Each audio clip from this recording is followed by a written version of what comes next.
I think just for me personally, it was part of growing up the way I did, was told it wasn't going to amount to much. And I wanted something that was completely mine and wanted to build my life the way I wanted it and whatnot. And I'm just the type of person that I would want my own opinion in something. You know what I mean? And I'm wanting to do this type of stuff for myself instead of waiting for somebody else to do it and just be part of the piece. I was just, ready to go out on my own. This is episode 141 with Dakota Sweeney of Swimming Bear Pool Services. Enjoy.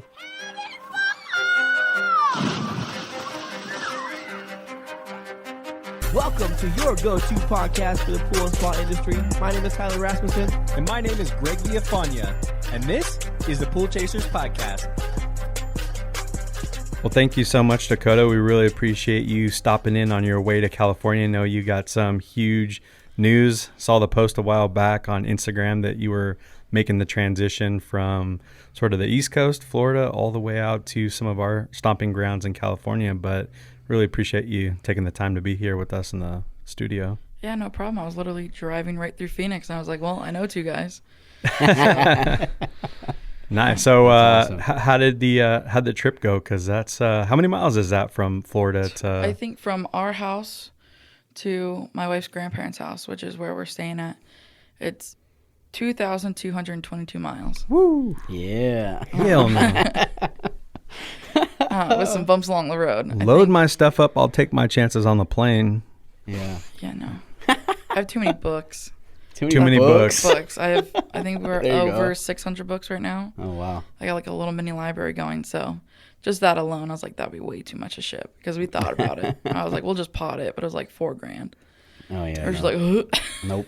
So what do you do on that long of a drive? And I'm not trying to get you to say you listen to Pool Chasers the whole entire time, but like, Well, really, what do you do? I wish I could, because I have like an old 2008 car, so like hooking up to Bluetooth is like a mechanism, blah blah blah, and The cassette tape? yeah. So I'm familiar. Yep.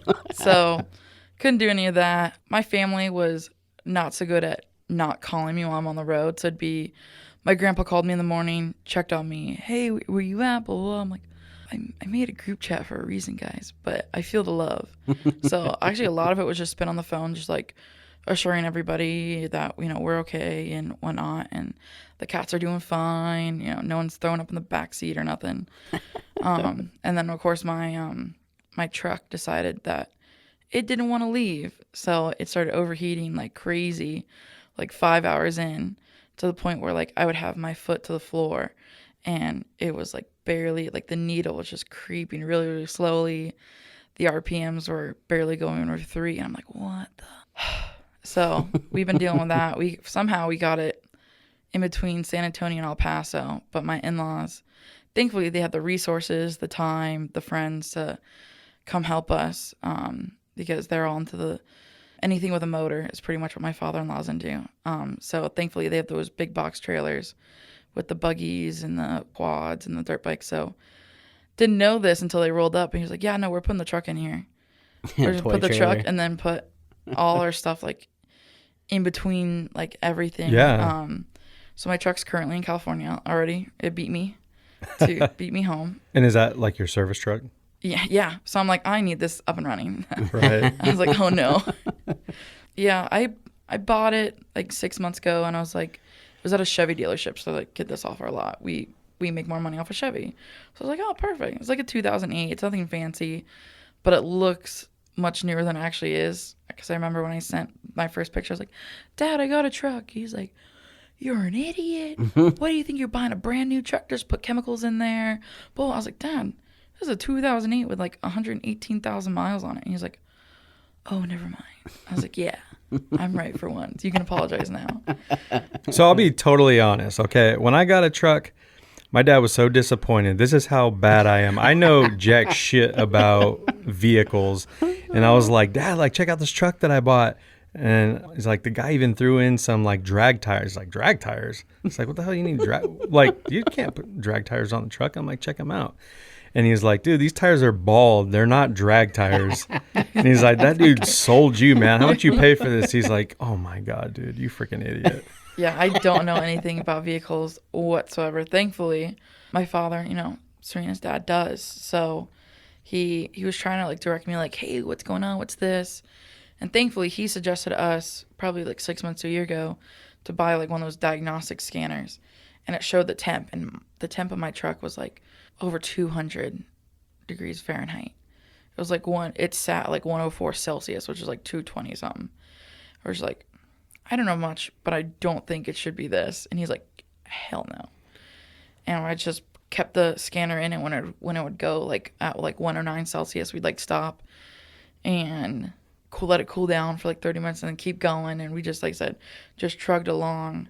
I think by our second day, he's like, yeah, you're not going to make it through the pass on this. I was just about to say, you're going to have a very reliable vehicle, because especially in Hesperia is where you're going, right? Yep, Hesperia. You're going to be in Hesperia, the windy roads, if you're trying to go to the mountains, if you're trying to go up the Cajon Pass, or you're just sitting in any California traffic.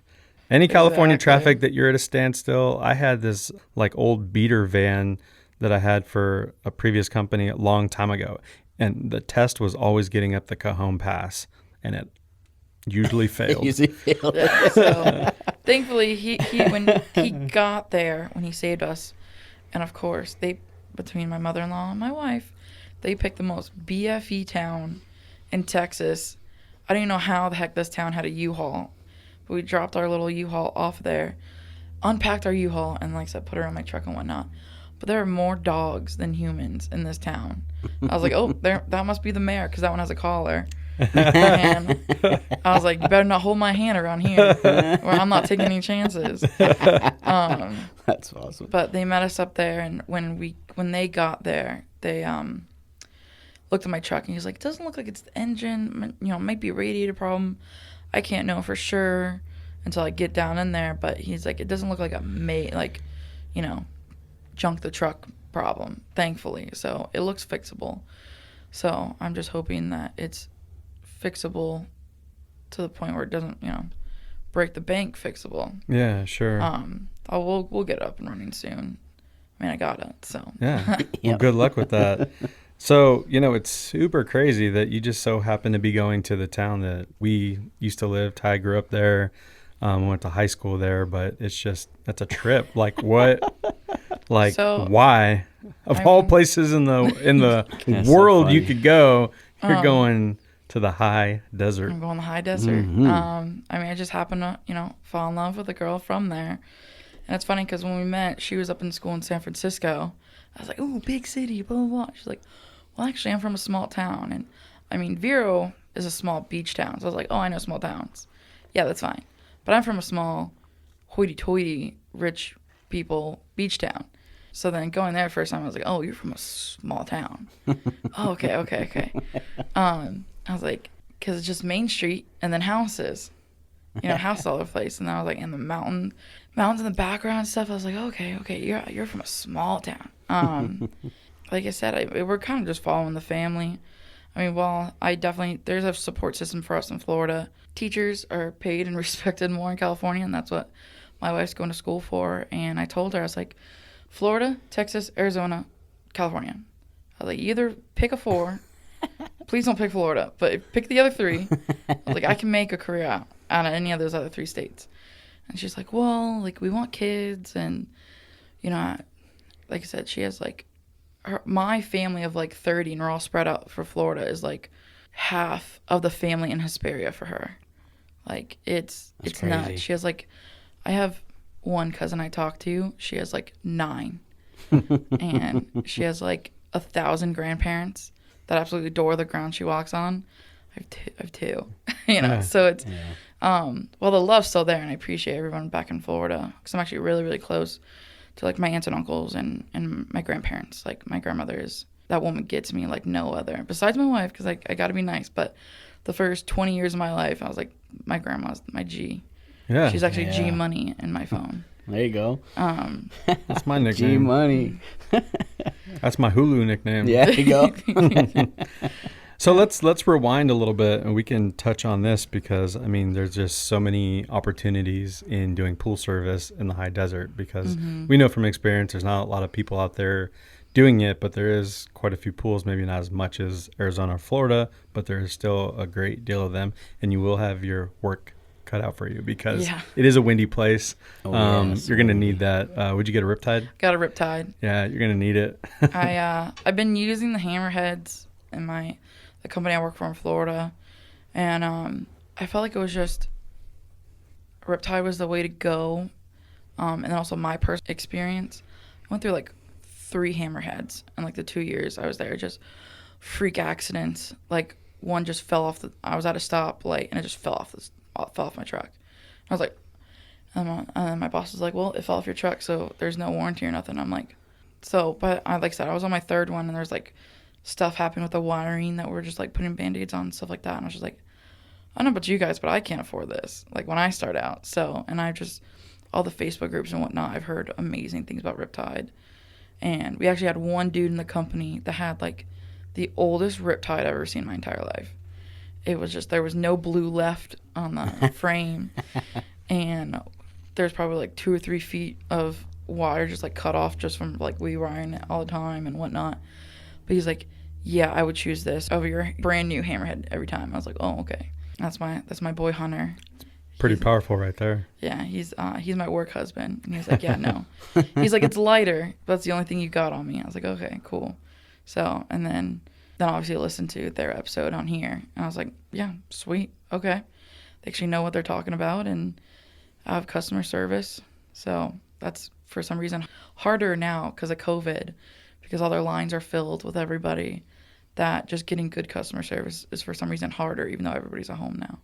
Right. Mm-hmm. Yeah. Well, that was a cool story. I feel like that was pretty much an advertisement right there. Yeah, so. yeah, you're welcome. Oh, this episode is brought to you by Riptide. And then just put what I just said instead.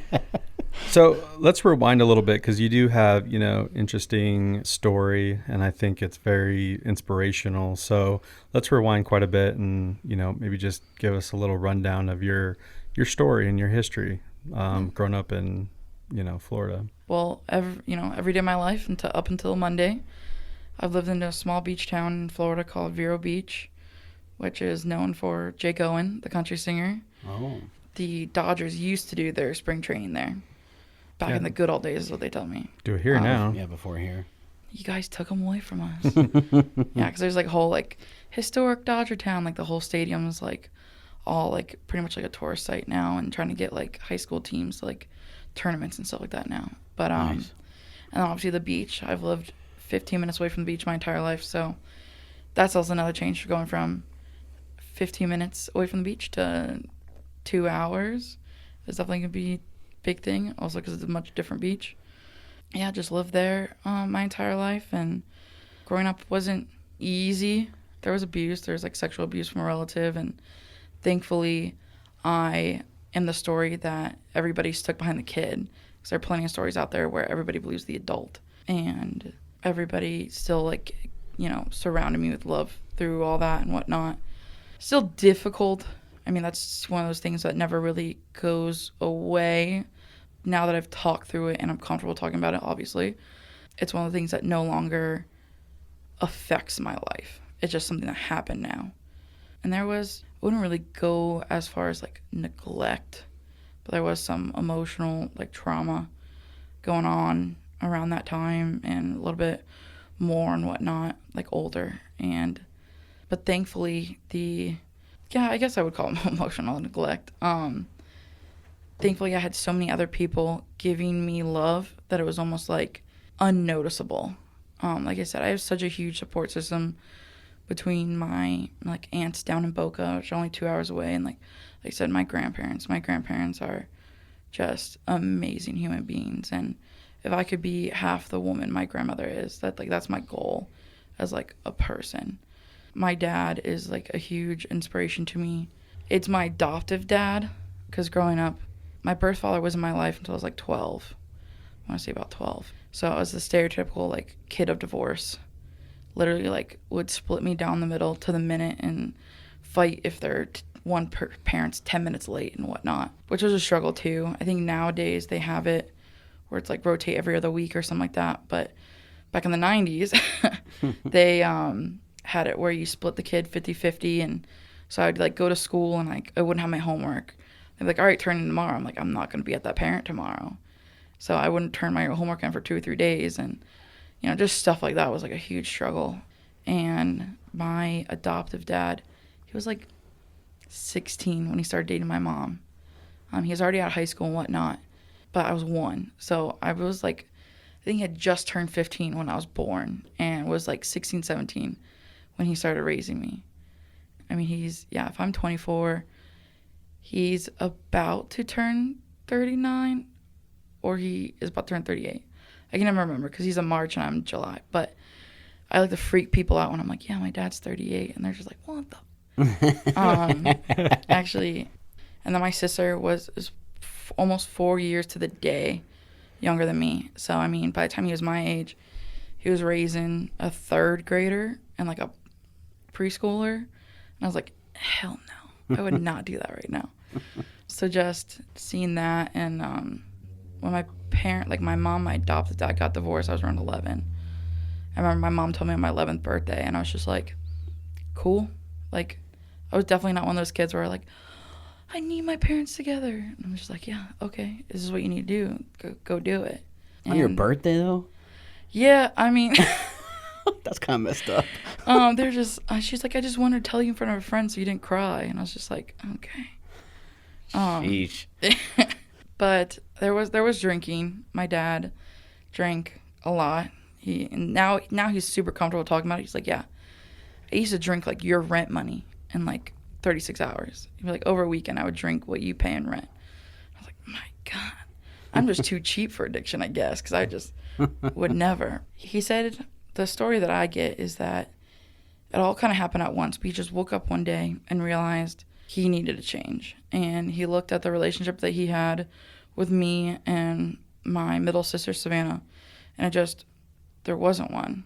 And because we were both, I was in high school, she was in middle school, we're doing our own crap. And he was there, but he wasn't there. Like, we knew that, like, the support was there, the love was there, but, like, the day-to-day relationship wasn't there.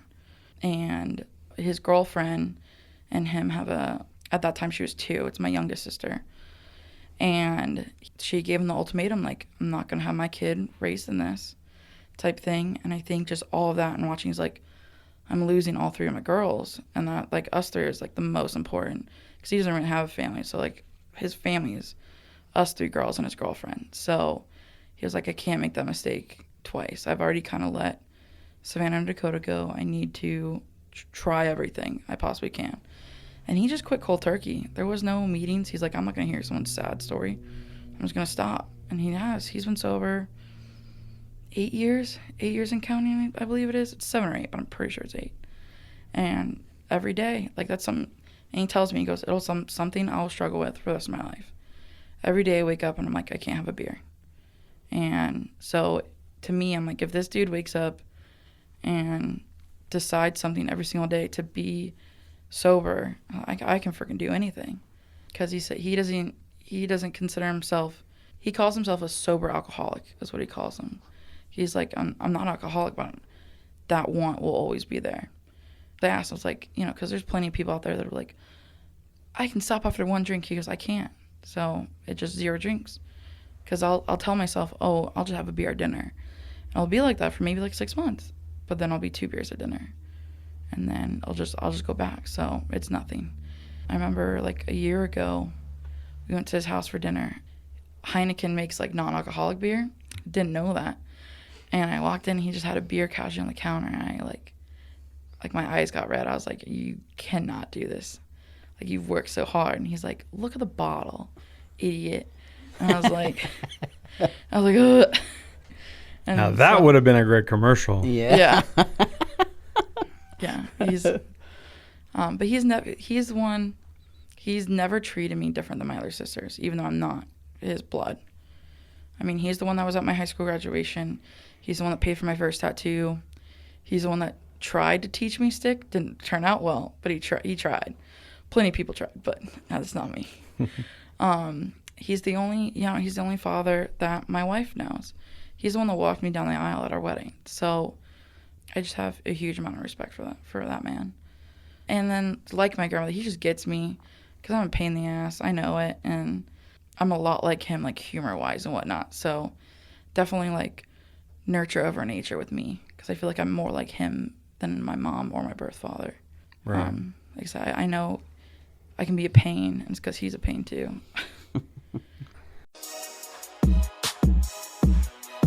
Pentair has a plan to keep your pool sparkling clean. To do that, they recommend using 3 layers for optimal sanitization. Layer 1. Help kill the germs in the water by adding chlorine or a salt system. Layer 2. Neutralize the germs with UV light, because the UV light plus salt or chlorine neutralizes harmful bacteria. And Layer 3. Automate your system with a water chemistry controller to monitor and adjust pH and sanitizer levels automatically. So to recap, Layer 1, chlorine or salt. Layer 2, UV light. Layer 3, manage with automation. All 3 layers equal a happy, clean pool. To learn more on what Pentair has to offer, visit pentair.com or click the link below.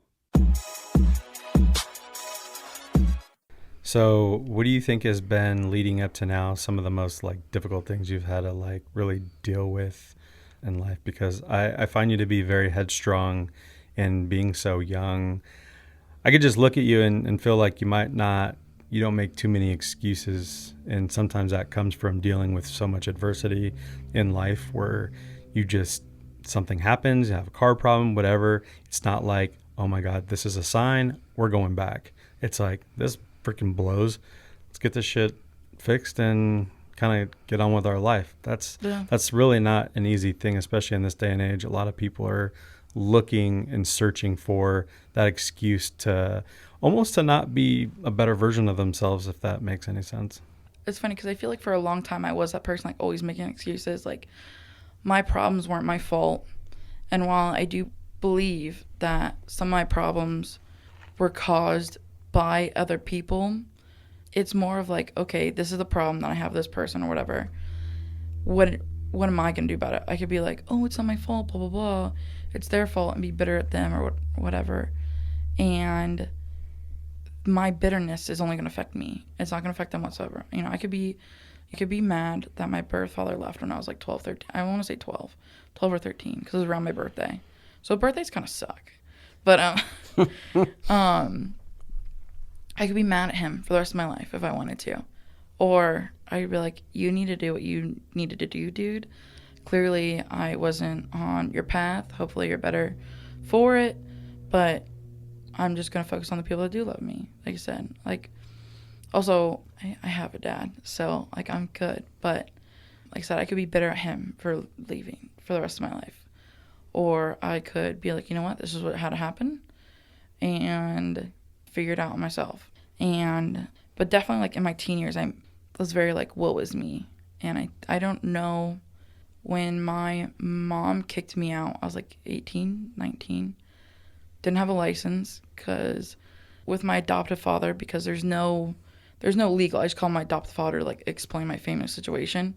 He has no, like, legal right to me and whatnot. So insurance-wise, he couldn't really teach me how to drive besides out, like, one day on the stick up and down the road. And my mom has, like, this huge fear of driving that if she taught me how to drive, I'd probably have a panic attack on the road as well. So I had no license. I got laid off the job. I was like, get the hell out of here.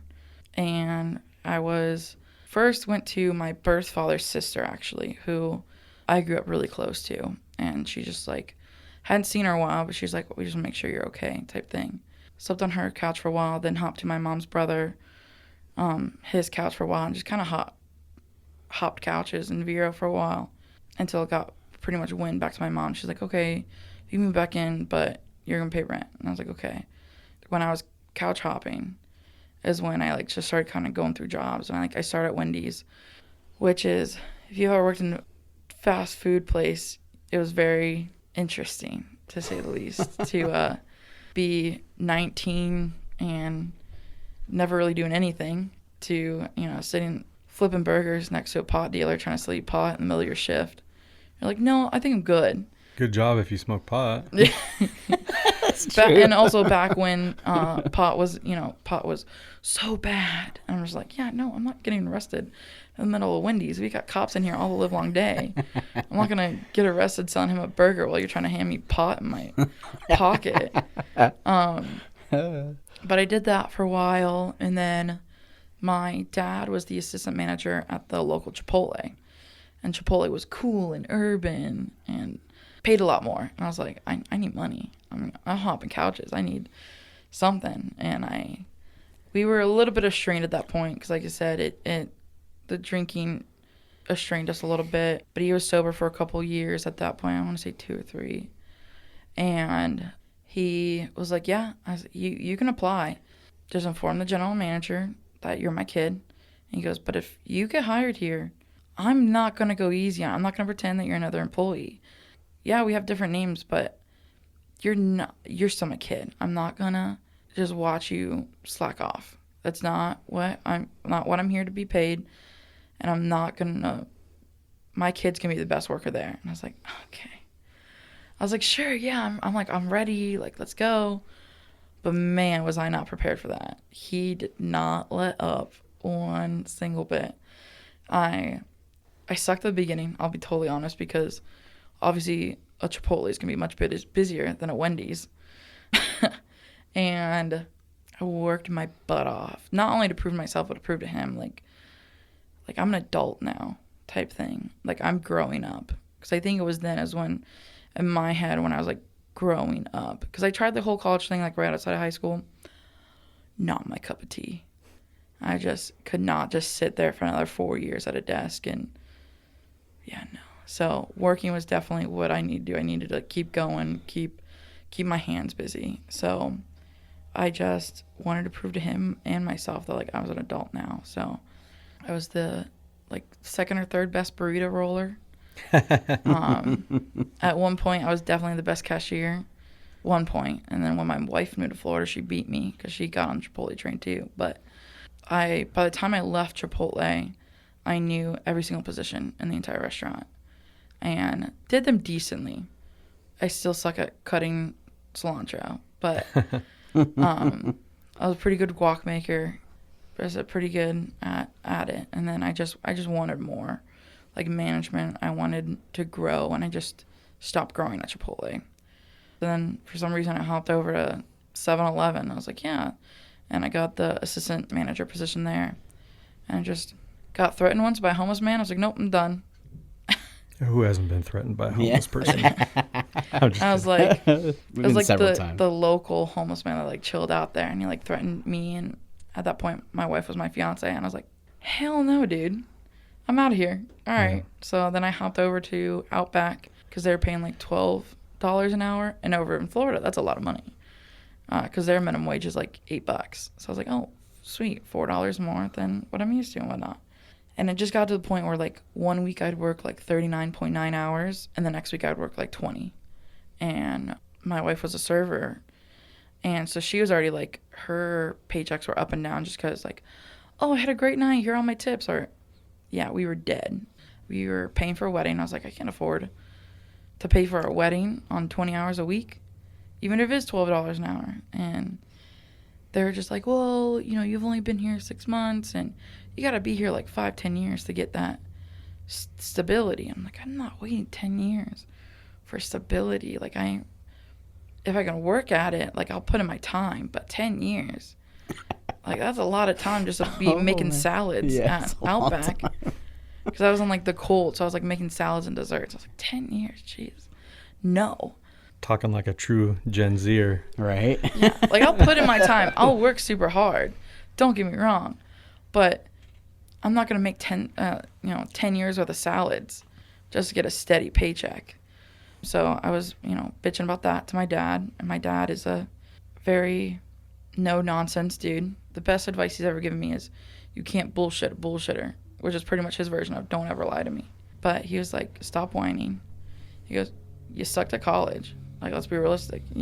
That's not your forte. He goes, this is how the workforce is now.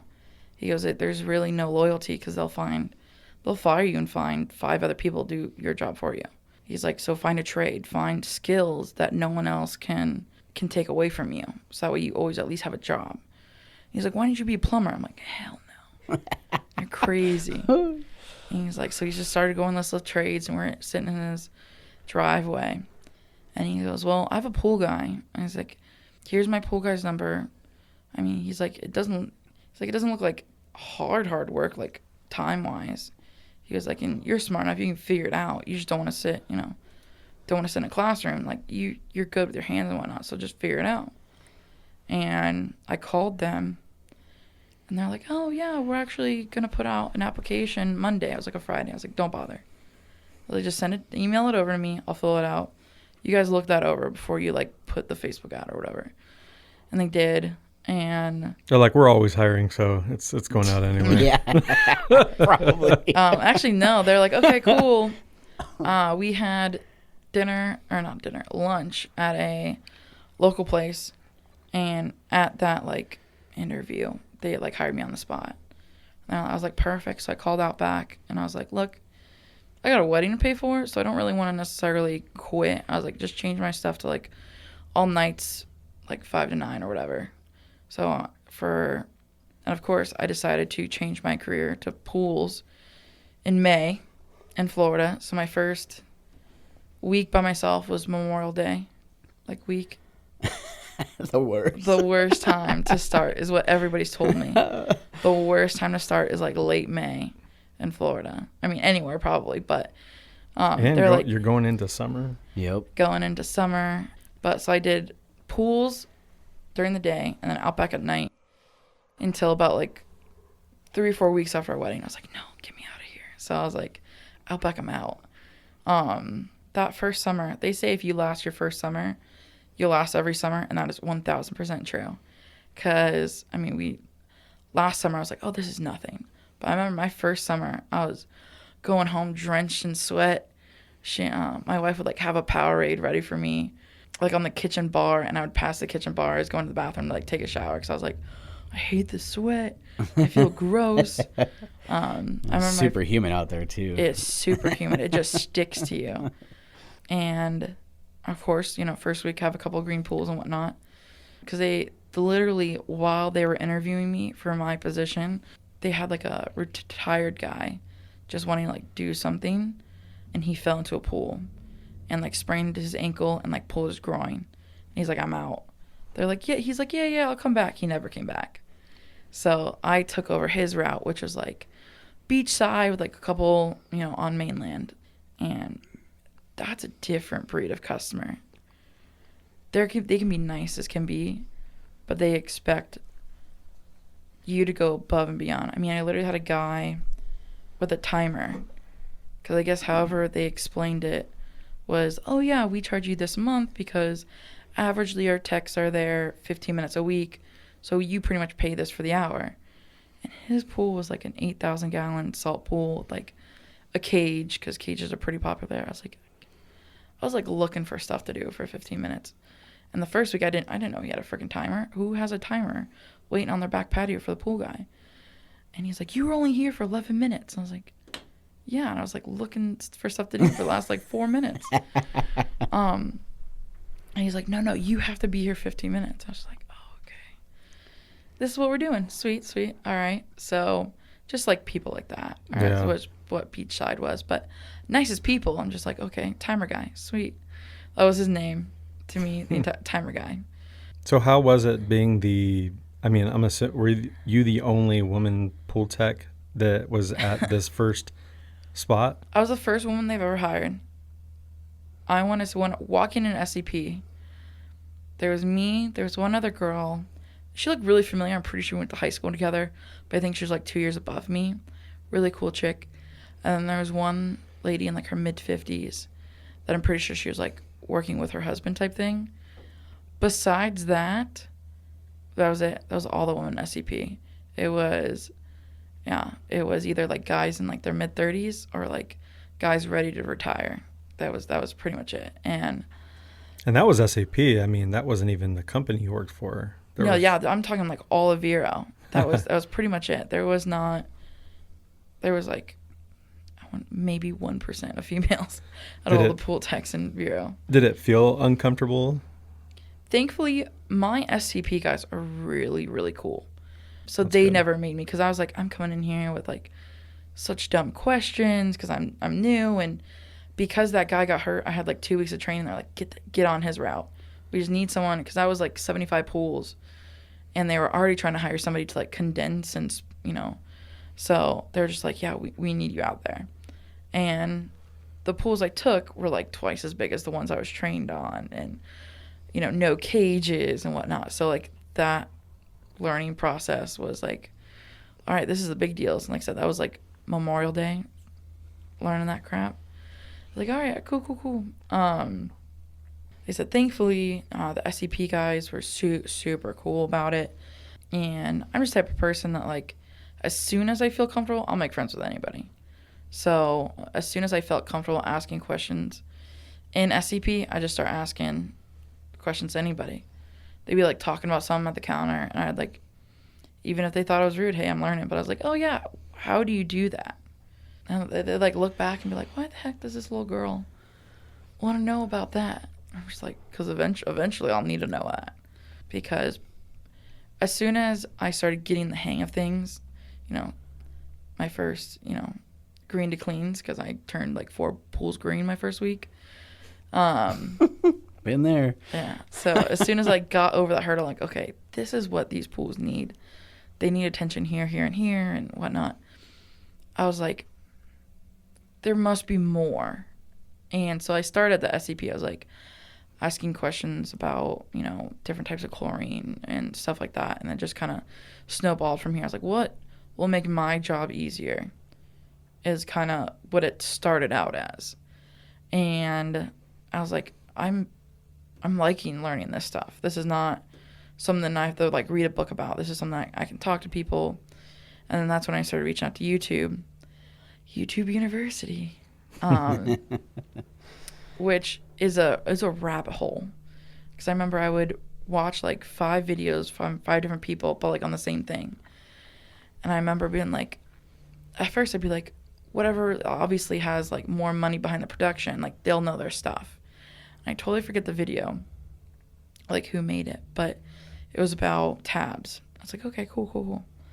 And they were talking about like, what's the best place to put tabs in a pool? And they're like, don't do floaters because your kids could open the top and eat them. And I was like, oh, okay. I don't have kids, so I didn't think like, oh, obviously. And they're like, teach your kids pool etiquette, because if your kid opens that thing and eats it. Yeah, like I was like, that should be common pool etiquette. Like, I had a pool at my grandmother's house growing up. Ooh, look, it's a big ice cream sandwich. Just the middle part. middle. Yeah. No, it's not melting in my hand. It's like hard as rock. Let me just chomp on it real quick. And then I was like, don't do inline tap feeders because they get gunked up and blah, blah, blah. The best place to put them is in your skimmer basket. I was like a month in, and I was like, ooh, even I know you really shouldn't be doing that. And so I was just like, man, how do I trust these things then? I was like, these nice made videos are telling me put pucks in skimmer baskets. I don't know what to believe around here anymore. So what I would do is I would literally like watch like 6 different guys do the same freaking thing. And I was like, okay, 4 of them did this. It's like, this should be right. Okay, so I can do this part and, you know, just kind of follow the herd, the majority. And I was just like, this is going to be a really long way to learn things. And our wedding was coming up. I was getting my groove and whatnot. And I had a friend whose grandfather was like a Johnny One Track. He's been doing pools for like 40, 50 years. And I was just like, I'm ready to like let these things go. He had a company at one point, but just like kind of dropped it down to like his 30 favorite clients type thing. And he was like, yeah, from what I hear, you're doing really good, kid. You know, I want to retire. I'll sell you the route for like $30 a week. I was like, $30? Or no, 300. 300 yeah. bucks a week. And I was like, $1,200 a month. I was like, hell no. Unless you're charging all 30 pools like $1,000 a month, which in Florida, it's like $65 to clean your pool type thing. It's crazy out there. Because everyone just like lowball the other until they're like, oh, you know, maybe we shouldn't do this. I'm like, yeah, maybe you shouldn't clean a pool for $50. There'll be like signs like, oh, we'll clean your pool for $50 a month. And I'm like, why? Yeah, that's right. Why waste the gas? But then his wife came up to me like 3 weeks later at my friend's baby shower. It's like, he's out of his mind. He doesn't know what he's talking about. It's $300 a month. And I was like, okay, well, I can afford $300 a month. I can't afford $300 a week. And we thought about it, but the wedding was like a month. And I was like, before I make a big financial decision like that, like, let me talk about it with my wife. So let's wait till after the wedding. And then we were talking about it. Her family joined us for our honeymoon at Disney World, because where else would you honeymoon? And we were sitting by the hotel pool one day, and I was talking to her dad about it. And he's like, yeah, like, I know some of my boat guys do pools and whatnot. He's like, that's really smart. Like, you could totally do it. And I was like, here's this dude that isn't related to me, isn't trying to sell me his business, telling me that I can do it. And he'd be the one person to be like, yeah, don't buy a business and screw my daughter's future up. You know what I mean? Like, so if he thought I couldn't do it, he would gladly tell me I couldn't do it. So I was like, okay, this guy who is emotionally invested in me, but will definitely tell me if it's right or not, is telling me this is right. And it just so happened that my friend's grandfather couldn't sell it until April of this year, because it would, if he sold it back then, it would like screw up his wife's retirement too. So like, oh, we just gotta wait. And I was like, oh, okay. But I had that like bug in my head. I'm like, I have to learn more, obviously, but like eventually I could do this on my own. And that's when I went to social media for it. And that's when I started on like the Facebook groups, like Talking Pools is a really good one, and made my Instagram. And I was like, there has to be some education that's not going to cost me an arm and a leg, because I was paying for all this myself. And so I was like, I don't really want to drop $300 on a CPO class that would be great information, but I don't necessarily, like, I'm not going to do any commercial pools right now. So I don't need it. And $300 after I just paid a lot of money for a wedding, it's just too much. So I was like, I need free education. And just found the she loves Spotify. So I was like, oh, podcast. I was like, there's got to be something. And so I found you guys, and we figured out last night. The first episode I watched was the one about like bidding pools and like startups and stuff like that. And the checklist episode. Yeah, the checklist one. And I was like, yeah, that's a lot of detail. I was like, this is like the detail I'm looking for. And it just so happened, like I said, I had that bug about starting my own. And then the first episode I listened to you guys is how to bid a pool and the checklist and whatnot. I was like, yeah, that's a great place to start. Yeah. That's what I said last night. I'm like, man, you couldn't get a better episode. So I was like, all right, sweet. So like, and then I just went back to the beginning, and I was like, fangirling. Like, I was like, these guys are geniuses. Like, I can't find anything like this, and I definitely can't find anything like this for free. So then, just started posting on Instagram like pictures of my pools and like what I'm dealing with and whatnot. And like I started following people, and like every time you guys had an episode, I would like look them up on Instagram, follow them, and just like keep following them. And I got to the point like people are following me back. And I was like, oh, I'm cool, sweet. And then the pool show, I think you guys talked about it. I was like, oh, I gotta go. And I mentioned to my boss, I was like, oh, we should all go, blah blah blah. And they're like, yeah, no. So I was like, well, I'm going. I was like, one, I'm not gonna miss an opportunity to meet you guys. I was like, and two, I was like, there's like classes and stuff. And so like, for $75, I did all the classes on Friday and Saturday of that weekend, and met you guys, and it was great. And that's when I was like, oh, I could do this on my own. And we were talking. So I was like, my heart's not set in Vero for sure. I definitely don't want to be here the rest of my life. So then we started talking, like I said, and I was like, Florida, Texas, Arizona, California. And even I missed her family. So I was like, look, I think we should move back to your hometown. I was like, we got the support. I miss your parents. I was like, I know you miss them more, but I miss them too. And we went there for Christmas. Her dad was like, look, I think you guys just paid for a wedding. Can I bring you out here for Christmas? And like I said, we already had that bug in there. And I was like, yeah, let's go. So then between hanging out with them on Christmas and then talking to you guys and whatnot, I was like, yeah, we're getting out of here. Let's make the game plan. And of course, COVID didn't help the game plan, because that, like, thankfully, we're essential. So I didn't lose my job. My wife was a service, so she lost it for a little while and whatnot. So we actually ended up moving back in with my mom, just to save money, because we, like everybody else, we didn't know how long this was going to be. So we didn't know how long she'd be without work. And we're just like, we don't really want to mess up our game plan. So we moved in with my mom and just saved every cent we could. A lot of ramen for lunch, but it worked because I don't do anything half-assed. So I was like, we're gonna go. I want to start my business. And I was like, you hear all the horror stories at SCP and all the Johnny One trucks, and I was just like, I don't want to be the guy with a rusted out bumper and like hoses coming out of the truck. And if I want to do this, I want to do it right. I want to do it legal. I want to do it over the table. So then I just started that process, and then we're here. Yeah. Well, that's an incredible story. And I really appreciate you giving us the feedback on the podcast. I feel like we were in similar shoes as you, where we were struggling to find information. And that's where we actually started the podcast and have been so blessed over the years to actually be able to create this brand where people actually want to be on the show. Because at the end of the day, we don't know everything. And we're lucky to actually have these guests on to actually answer these questions. So, it's been a fun journey, but it's cool that it's helped you over the course of your pool career. Yeah, because I probably found you guys 4 or 5 months after I started. So I was pretty green finding you guys, and you guys have definitely made a community that's a lot more nurturing. Because in some of those Facebook groups, they get rough. You'll have one guy ask a pretty simple question, and he just doesn't know yet. How is he supposed to know unless he asks?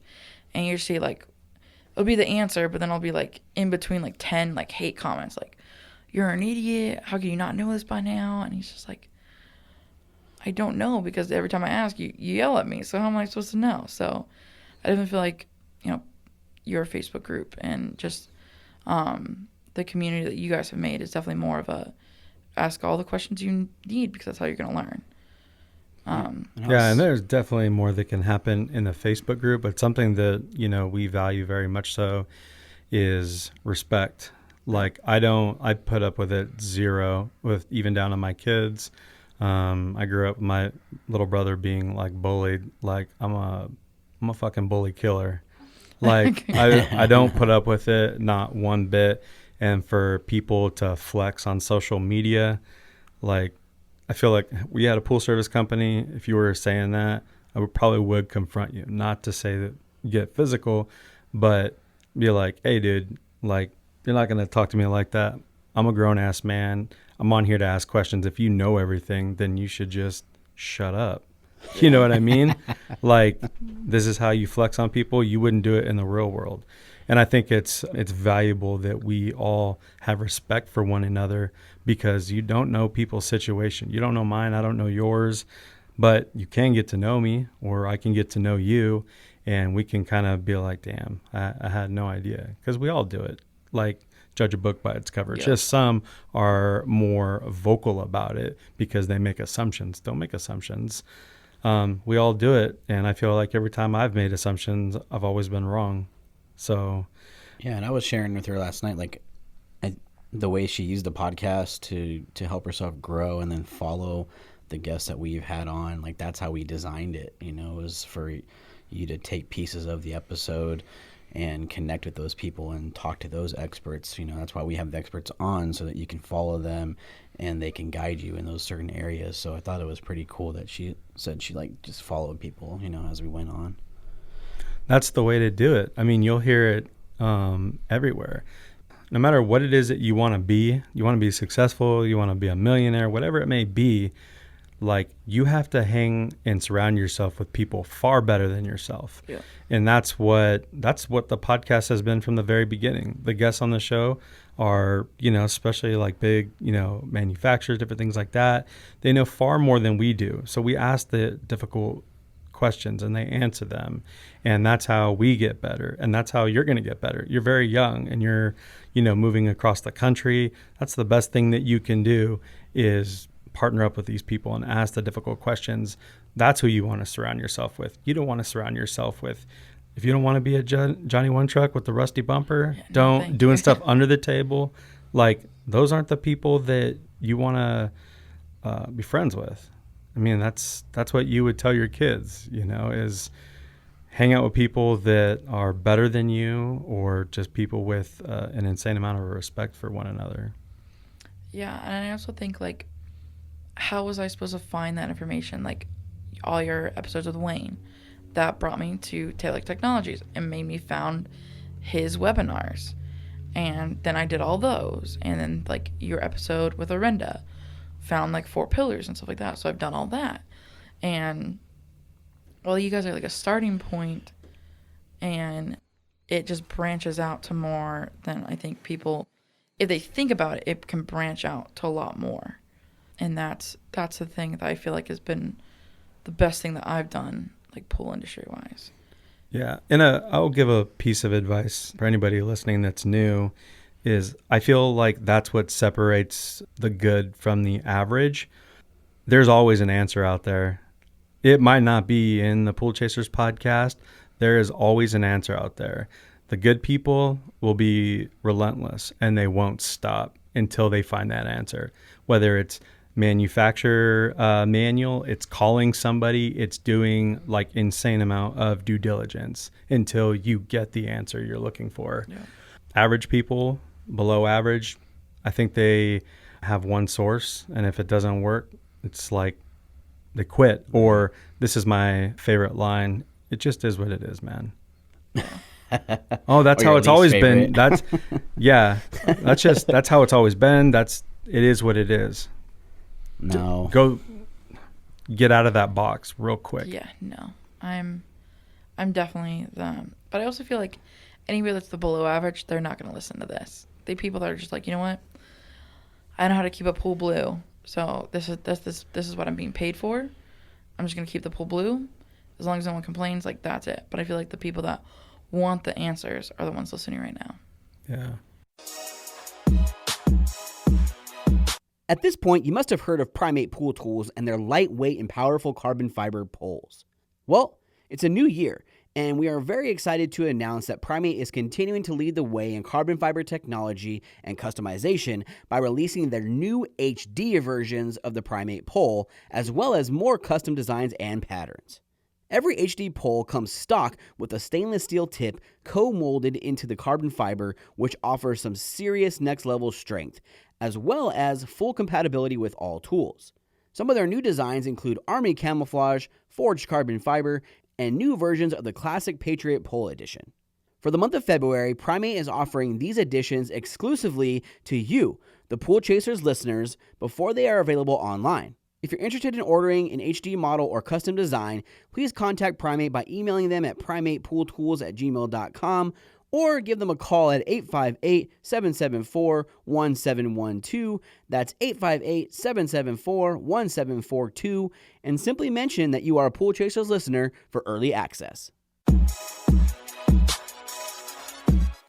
Meeting you in Orlando, and, you paid your own way to go there, and I think you're very respectful in the way you came up to us and talked with us, and that's developed kind of a relationship between us where I think we're always so open to helping people like that, like you have been. I mean, we've had, since Orlando, I think you and I have talked on the phone like 2 or 3 different times about your business and about the transition, and you've asked us lots of questions. What you've talked to Greg about, your branding, and you talked to me about business stuff, a lot of different things, and we're super open to helping people like that, and it just makes that connection. And I really respect your drive, and that's what we're looking for, and that's what the industry is looking for, is that drive to do better, that drive to be somebody. And obviously, like Greg said, thanks for sharing your story with us, because I think your story has really taught you how to overcome adversity and then do things not half-ass. You're trying to do it the best you can. And that's super cool. Really respect that of you. And that's why we wanted to have you on and share the story, because it's so, to me, the perfect example of like what you need to do as somebody coming into the industry, of just trying to grow, pave your own way, pay for your own way. You shared with me last night about how you would tell your coworkers about the show and the podcast and different things, and they just don't care. There's something that sets you apart. I'd be in the group chat like, oh, listen to this episode, blah, blah, blah. It's pretty good. It's my podcast, guys. And even after, like, we met in Orlando, I'd be like, I met them. Like, we should, they'd be like, I call my work husband. Before we got to know each other and we were just coworkers, he'd be like, what a suck up. Like, you're just showing this off to the boss as well. And once he got to know me, he was like, what a nerd. He's like, I didn't realize you were actually passionate about this. And because this is just pool is a stepping stone for this guy, but he's like a really good man. Like I said, I call my work husband because he's what keeps me sane. If I'm not listening to you guys, I'm on the phone bugging him. And he'd be like, yeah, I didn't realize what a nerd you were to this stuff. I was like, no, like when I would text, like I sent them like links to Arenda's stuff and links to like the Taylor webinars. Like last winter, I think it was, because I know he does them like seasonally. Every Tuesday around like 2 o'clock, I'd be like, hey guys, if you're home, the webinar starts in like an hour. They'd just be like, one out of like the 6 or 7 guys in the group chat be like, okay, Dakota. Yeah. Everyone else just be like, this, and just completely ignore it. And so I was definitely like pushing, because I was like, this is brilliant to me. This is what we need. Why isn't everybody in Vero doing this? Why isn't everybody ever, all over doing this? And then I was like, yeah, I'm getting annoying. So I just like stopped. But yeah, coming to Orlando last February was actually our first Valentine's Day as a married couple. So I really had to sell it to the wife too. It wasn't just paying my way. It was selling it to the wife as well. Like, hey, I know, it's our first Valentine's Day, but we don't really celebrate it. So like, oh yeah, it was. Yeah. Can we just go to Orlando? Like, I really want to meet these guys. I really think it'd be, these classes are really important to me. I want to meet some of these vendors. I was like, there's going to be some California people out there. We were just talking about like, hey, I think this is the right move for us. So I was like, it'll give me a better perspective of what's out there as well. And I sold her with, hey, well, I'm here. You can go to Disney World. I was gonna say, I don't know about that. I think you just sold the Disney World part. Yeah, I was like, you can go to Disney World by yourself. And she's like, okay. I was like, Sunday, I'll go with you, and we'll kind of celebrate on Sunday. But like Friday and Saturday is going to have to be about pools. And she's like, what isn't? At that point, she's like, what isn't nowadays? Now she's suckered in. She knows. I mean, I could probably put her in a truck by herself, and she'll figure it out. So I've definitely have a very good support system. But number one would definitely be my wife. That's awesome. That's pretty flattering too in talking about the Orlando show, because Lucas Lagoon was there, and that's a pretty big name big for us, for like sure. You didn't go to see Lucas, even though No, I came for you guys. No, I'm just kidding, but I mean, because that was a really fun interview, even though it is extremely difficult, because especially me, like I was always complaining about the live shows, because Tyler did such a good job of like making sure that the logistics of everything worked out the way that it was supposed to. But talking in front of just like 2 people, 3 people, the thought of that, like, just makes you so nervous. But especially Lucas Lagoon, that you watch on TV all the time. Right. But we got through it, and I felt like his story was really cool. Yeah, his story was pretty cool. And I had watched him before, and for some reason it didn't click that it was him until we got in the parking lot and I saw his truck, and I'm like, oh, it's this guy. Yeah. Holy crap. And I was like, man, I was like, you don't know this, but we're meeting some pretty big names in this industry right now. Yeah. And I was like, we're meeting Greg and Tyler, and we're meeting Lucas. This is pretty big. And I'm pretty sure David was there too. And I was like, there's some big names we're about to meet. I was like, I'm pretty cool right now. I know you don't know this because you're my wife, but this is. Yeah, she hung on too. She was a trooper. She's sitting right here laughing, but I remember seeing her kind of shock and awe face of like, yeah, pools, but she hung in there. But that was a good episode, because yeah. Lucas talked more about, I feel like, the experience and why he why he likes being around it so much, opposed to getting super technical. That would Yeah.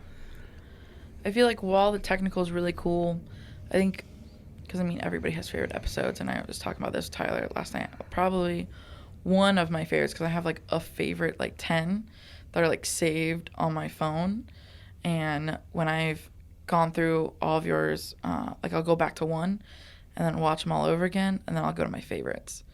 Because we have long days. I mean, I remember after we didn't even have like a real hurricane, but we still had like I like rolled up to a pool and there'd be like patio furniture in the pool. So it takes a minute to just be listening to you guys. And one of my favorite episodes is the Golke live episode, and that's I saved that on my phone. I was like, hey, I want to do this. I want to do this right for myself, you know. And obviously, you know, if it lets me, I want more people on with me. You know, I want to be the bosses my employees go to and whatnot. And that was a very inspirational episode to listen to, thinking about, you know, your 5-year goals and your 10 years goals and whatnot. I have that one saved, and then obviously I have the checklist one saved. I was like, this is where it started. And also, this is actually pretty prevalent to what I need right now. For sure. Because that's kind of my next step, is just bidding on pools and whatnot. Because I have the LLC. I have, you know, the proper bank accounts, the SEP account, and because I did all that in Florida. And I'm just ready to go now. I already got my first customer is actually one of my in-laws' like best friends. And they had texted me around Christmas like, everyone's talking about you guys and coming, and everyone's like, oh yeah, when Dakota gets here, but we won't be first. And I was like, sweet. All right, I got one for sure. And then they texted me probably like 2-3 weeks ago, and they were like, hey, we're really struggling keeping up with this pool. We're just going to let it go. Good luck when it comes. And it might be a pond. And I was like, that's a green to clean for sure if you're going to let it go like this. And then I remembered not every homeowner knows what the heck a green to clean is, and that it's going to cost extra and whatnot. And I don't want to be that shady person, like, knowing they're just going to let their pool go and I'm going to charge them extra. So I was like, hey, it doesn't have to be pretty. I was like, I'll clean it. I was like, but if you just keep it blue, I'll fix everything chemical-wise. I was like, but if it goes green, if it goes swamp, and it's going to be extra. And they're just like, you know, thank you for your honesty, because we had no clue that type of stuff happens. And I don't want to be the person that, like, I definitely don't want to start out as the person that, like, oh, I'm in it for the money, especially to my in-laws' best friends. That'd be kind of really shitty thing to do. But because our lingo, not everybody, you know, knows it. So to keep it honest was kind of that goal at that moment. Like, if I'm going to do this, I'm not going to do it behind, you know, finagle more money out of these people just because they don't know what a green to clean is. Like, but as a pool person, you're like, yeah, if it turned green and there's a swamp when I show up, I'm going to charge extra. But as a homeowner, you're just like, I'm really struggling, but this chick's coming out to the, you know, Serena's wife's coming out of the coming across the country. She'll fix it for me. And like I said, they're really appreciative. And that was, in my opinion, when I changed from, oh, I hope people pay for me to clean their pool, to, hey, I'm a businesswoman, and this is how I want to run my business. Yeah, I mean, you want to be careful with that, especially in the beginning. It's good to get any kind of business, even if the rate is a little bit less, but make sure that you explain that. You know, you're not supposed to do this, but I would make sure that you're getting a review, some feedback, especially in a new city. But there's nothing wrong with making money, and it's not, you have to be honest, you have to have integrity, all those different things. But hey, at the end of the day, you need to be a profitable business, because being extremely profitable, you know what that means? That means you and your family have safety. Right. It means that you can go on vacation and explore things in life that, you know, maybe you might not have been able to do working at Chipotle for, 20, 30 years, or Outback. So I think it's really important to not mix up, you're just in it for the money, but you're thinking of like this, like Wolf of Wall Street, super cutthroat person, you know what I mean? But you're doing the right thing. The people that you're taking care of their pool, what is it they do to make money? You know what I mean? Mm-hmm. So I feel like everything you're talking about is good. And I will say that take as much advantage as possible, like being small and only having one pool and then 5 pools.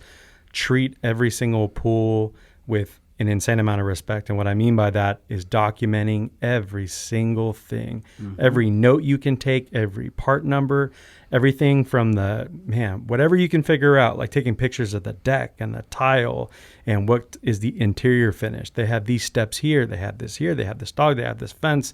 They got this. They like that. They don't like that.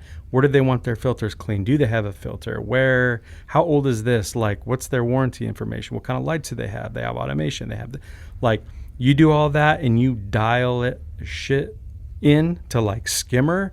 It's going to make your life so much easier because you make that a habit and you hire people in the future. They're going to be able to go to that route and there's no questions about it. Yep. And build very clear processes as to what you're going to be doing during this, because we say this all the time, those things get really difficult to do when you have 100 plus pools. It gets really difficult to just kind of change everything. But it's like, I have this one pool. I'm going to figure everything about it. And I'm going to put the right verbiage in here because Skimmer's talking about kind of putting the search in there, or it might already be in there. Right. But if you're just wanting to like look at all the pools that have, intermatic time clocks because you're sending an email campaign out that is, for a discount on automation, that way you can like kind of just see people with intermatic time clocks and just those people can get that email. So that is just an example of a result of being extremely detailed. Like the pool service bid, especially as you get big and busier, I'm glad that we never did this, always stayed focused. But is like, give yourself like 2+ hours on each bid. Don't just rush it to get to the next one and being greedy, because being greedy equals you're rushing it. You're not focused. You're not giving the customer in the pool the time of day. And that will result in your team or yourself not knowing or understanding what's going on with that pool. Right. Yeah, no bids over the phone. No. And just send your tech out, be like, hey, what does it look like? Never. No. But I think, we'll get close to wrapping this up here, but a really cool thing I even learned from last night is your perspective of listening to the podcast was from a technician's view, and I don't know how many people we've talked to that have that same view and experience, but you got to listen to what we're saying and use that and look at your business and be like, why aren't we doing this? Or how can we do this better? And you were seeing things from an owner's perspective, but as a technician, and you were then wanting to implement certain things. And that's why I think you weren't bugging them. You were trying to help them, right? You were trying to show them, hey, there's a better way of doing things. And I think that's really cool for you moving forward as a business owner, because like we talked about last night, you learned a lot of what not to do. So, Yep. If you were working for an awesome company and you had benefits like Joel's company, like we talked about, shout out to Joel, but if you were in that perspective, you may not have learned everything that you've learned from being in the situation you were in. You had to grind it. You had to learn and do your own thing. You had to figure out things on your own, and that is very valuable. So, it's going to take you very far, I think. And now okay, when I run my company, I want to do it this way. I want to do these things. I want to use a checklist. I want to do everything, that you like from our episodes that you want to implement. Now that you can. And I think that's super, super cool position for you. Yeah, I think listening to this as a technician, and obviously no employee is going to go to their boss and be like, hey guys, you're doing this wrong. I think we should do this, this, and this. Like, one, not technically my place. Two, if you go to your bosses aggressively, we'll see if you have a job in a couple of months. Right.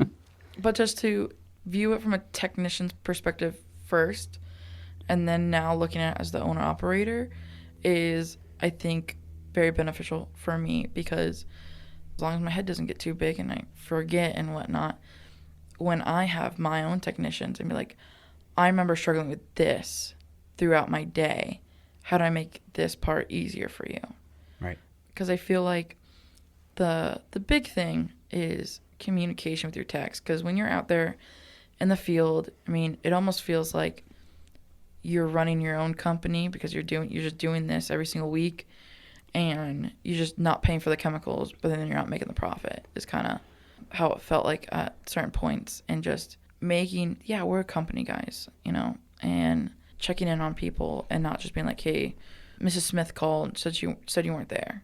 We're like, well, no, according to my skimmer, I was there from 10:34 a.m. to 10:56 a.m. and these are her readings and blah blah blah. I'm like, oh, okay, cool. I'll call her back. I think if I went with a company like Joel's, where the awesome fleet of trucks, and he checks, from what I understand from other employees, like he checks on them very regularly, I would feel like I would be more complacent, not like, oh, I'd be so much more happier, blah, blah, blah, but I'd be more complacent, and maybe we wouldn't be doing this move now. I think eventually we would have, but it wouldn't have been now, whereas, because it was a smaller company, and like I said, I kind of felt like I was kind of out on my own for 90% of it anyway. I was like, well, let's just do the other 10%. Let's just be the person that answers the calls and be the person that bids. And then I was like, well, let's, I guess, do it across the country. I think that's because of your personality and your drive to be something. There are definitely people who are better off working for someone like Joel and exceeding and excelling in that way, right? Not everybody is meant to run businesses. No. Not everybody is meant to, do that on their own. So I think because of who you are and the drive that's been instilled in you over time, you want to be better. You want to be that person. So for you, it was definitely a good path. But for some people, like Joel's business is so well established, like that's the place they should be because they should be a technician, right? So it just really depends on who you are. If you're listening, your personality, where that fits. Yes. But, because definitely don't want every technician starting their own company. Well, yeah, no. If every technician started their own company, I mean, Molinari's has been around longer than I've been alive. So Right. I think just for me personally, it was part of growing up the way I did was told it wasn't going to amount to much. And I wanted something that was completely mine and wanted to build my life the way I wanted it and whatnot. And I'm just the type of person that I would want my own opinion in something and be like, yeah, let's listen to this podcast, guys. Like, yeah, let's all the employees do the Taylor Technologies webinars. And then I was like, that's a marketing thing. Let's do it this way. And because growing up, I was very artistic and did like the graphic design stuff. And so was originally kind of going to college for that type of stuff. And so I know branding, I mean, not as much as Greg. Greg's pretty awesome at that, but. For sure. Oh, thank you. I'm just kidding. He's got red cheeks. Yeah, I just, fill in y'all's heads. Your wives can thank me later for your big heads. I noticed that part of stuff and like the social medias and how nowadays a Facebook page can be just, a million times better than, a Yellow Pages ad. You know what I mean? And I'm wanting to do this type of stuff for myself instead of waiting for somebody else to do it and just be part of the piece. I was just, ready to go out on my own. Yeah, well, we're super proud of you. From the time we met you till now and our conversations, you are definitely going to make it. You have that drive, that personality, that want to. I mean, you'll do good things. So we're super proud of you and really appreciate you, the relationship that we've built, the friendship we've built throughout this. So that truly means a lot coming from you too. And I know we don't talk as often, but I hear you guys once a week. So I definitely view you two as like great mentors. I would say that without this podcast, not you two, I would always have that drive, but I would not be where I am today. Thank you. Well, that makes all of this worth it, to be honest. I mean, when we hear stories like that, because this takes an insane amount of work. We had to know pools, and then we had to learn podcasting, and now we know it on a whole other level.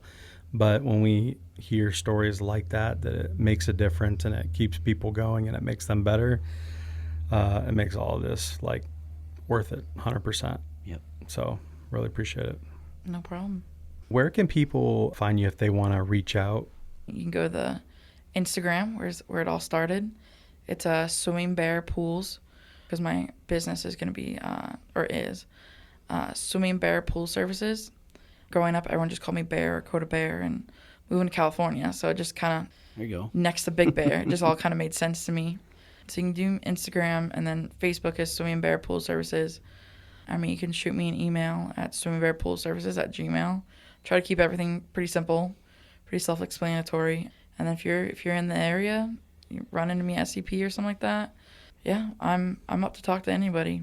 Cool. Very good. Thank you. And yeah, we'll have everything listed in the show notes below. So we'll have all those links so that everybody can click on them and get a hold of you and network and keep these relationships. Advice, I'm definitely comfortable walking in a room, being the dumbest person in the room, because I walk out with the most. So that's just kind of how I view things. And any advice, tips, you got a pool that's too far for you but close to me, gladly take it off your hands, whatever. I'm not closing myself off to anything.